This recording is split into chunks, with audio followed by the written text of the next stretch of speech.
Good evening, and welcome to our virtual exhibition opening for Anne Frank, A History for Today.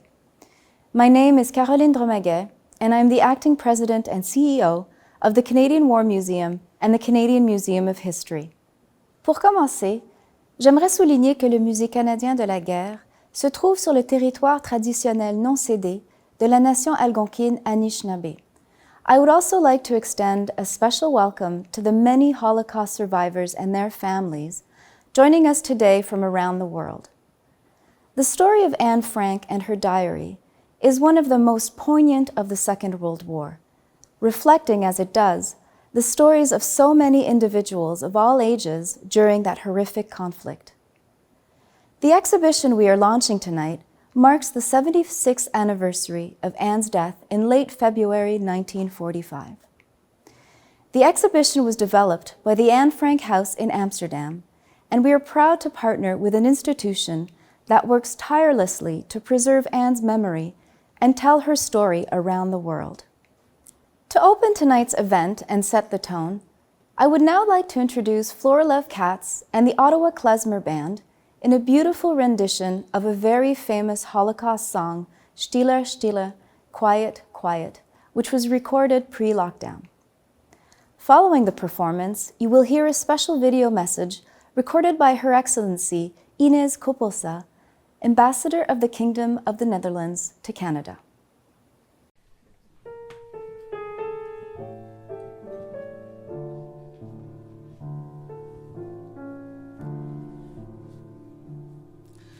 Stille, stille, lange Schweigen, Quoren wachsen da. Sandsee verpflanzt die Säulen, keinen See zum Blau. Sphären wecken Nahes, es wird kein Weg zurück. Ist der Tat der Wo verschwunden, und mit ihm das Glück. Stille, Kind meins, weint nicht Holzer, sagt nicht kein Geweih. Unser Unglück werden seinem See nicht verstehen. Sambreges euch die Ahnen, samt Fisses euch zusammen, not zu unser Paar. Kein besser Schein, kein besser Schein.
Good evening, ladies, gentlemen, boys and girls.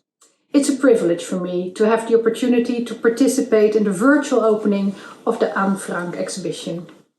I join you from my home here in Ottawa, as like you all, I'm confined to my house due to the lockdown. And although I really enjoy my home and my neighborhood, I do feel limited in my freedom. Like most of you, I miss meeting people in person, I miss meeting my friends, I miss eating out in restaurants. But these circumstances that we're all living under are absolutely nothing compared to the confinement of living in a tiny space shared with 8 people in constant fear of being discovered and with no access to fresh air or to the outside world.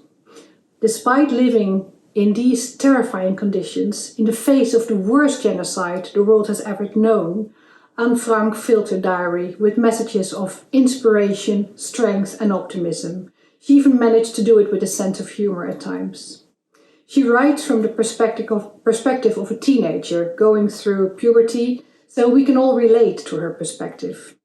She had no political message in her writing or even an objective. She never realized that someday her writing would be read by millions of people all around the world. She just wrote what she experienced in a diary, just as so many of us have done through the centuries. But what makes Anne's message so important is that her daily experiences were not just about the universal struggles in finding your identity, but also about what being discriminated against and excluded means to your daily life and what it does to your development as a young kid. That is why she continues to connect so deeply with people today, especially young people. In her diary, Anne spoke of her yearning for freedom, for peace, for tranquility, and thanks to the substantial role played by the courageous Canadian Armed Forces during the liberation of the Netherlands, all Dutch kids born after 1945 have been able to enjoy that freedom, that peace and tranquility. Not Anne though. In the summer of 1944, the secret annex was discovered, and Anne, then 15 years old, was put on the final transport from the Netherlands to Auschwitz. Her fate serves as a reminder to us all that we should not take our freedoms for granted, ever. Anne's story is a good example of why values such as human rights, democracy and justice exist. Canada and the Netherlands share a very close bond, and we both work closely together to promote and to defend these principles. But more than that, our two countries strive to fight prejudice, to fight racism and xenophobia, and to act when we witness injustice, and to educate everybody, old and young, on the horrors of the past. As Anne herself wrote so beautifully, "What is done cannot be undone, but one can prevent it happening again." Thank you.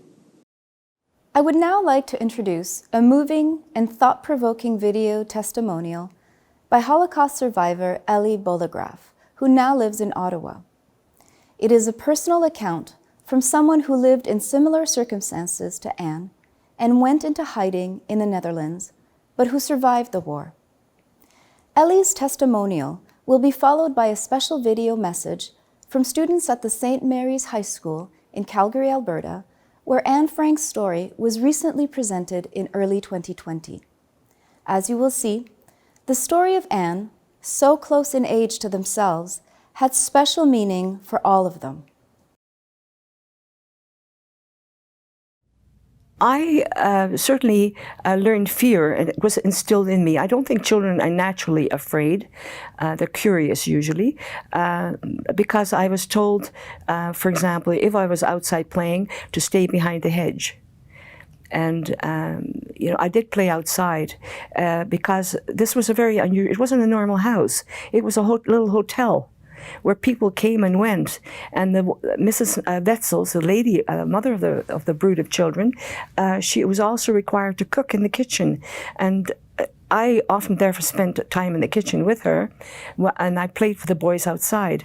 It was very difficult to confine the child, to confine one. And I remember when the boys went to get sugar cubes from the Germans that sat in the valley against the barn. I remember that clearly. I was told not to come out from the hedge. I could peer through. And then when they reappeared, they would share the sugar cubes with me.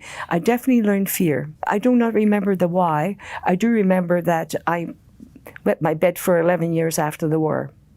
I was a very insecure child. moving around, I moved around a lot, but you can instill fear in a child. You can talk about boogeymen, and there's something under the bed, or a spider's going to get you. I do recall after the war having a problem being chased by people. My stepfather wanted to play with me. For example, he would run around the table and I would faint. I could not have anyone running after me. So yes, I learned fear. It's not that anyone injured me physically. I learned fear. I remember the people took me to a church, their church, to normalize the relationship that the child was not Jewish. Of course, it turns out after many years after the war, I learned that most people in town suspected it all along. And there was even a Nazi who told Mrs. Wetzels to keep that child inside. That he suspected that I was Jewish, and he, would maybe have to report me if he knew about it. My Jewish identity was not, of course, made evident, but people, although suspected it.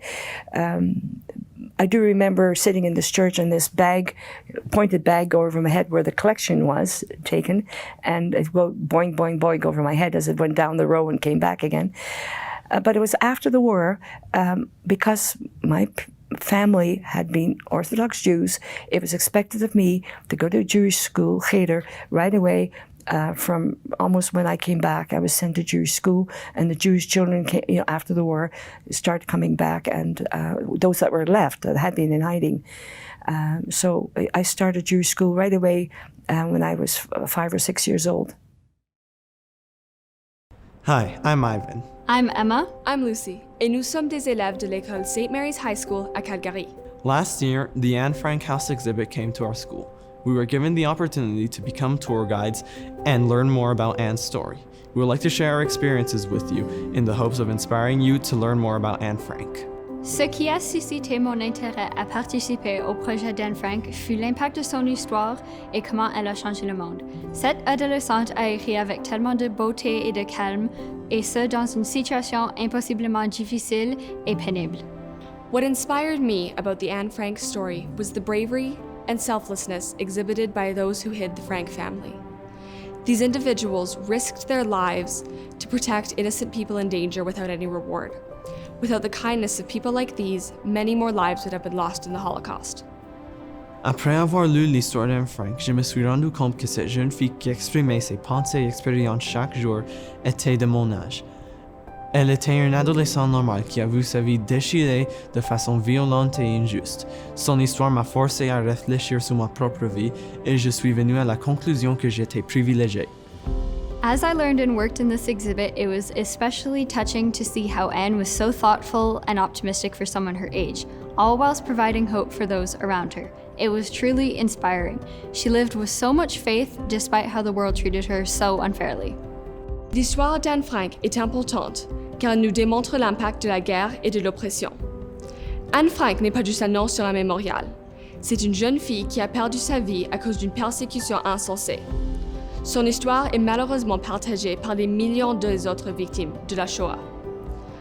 Elle nous remémore que les victimes de la guerre et des génocides sont des filles et des fils, des mères et des pères, et que c'est notre devoir de faire perdurer leur histoire. Being a guide in this exhibit has helped me realize that we must love and respect one another as human beings no matter who we are, and that we must strive to eliminate injustice and violent conflict from our society. Thank you very much for giving us This opportunity. Un message vidéo de Ronald Léopold, directeur général de la Maison Anne Frank à Amsterdam, vient compléter la liste des invités spéciaux de ce soir. It's a pleasure to share a few words with you on this special occasion of the opening of the exhibit Anne Frank, A History for Today. To present this exhibit in such a prestigious institution fills me with great pride and joy. Our countries have a special relationship that for a large part goes back to the Second World War. Brave Canadian men and women helped to liberate our country, for which we are forever deeply grateful. They are an example to all of us by willing to risk and in many cases sacrifice their own lives in order to save that of others.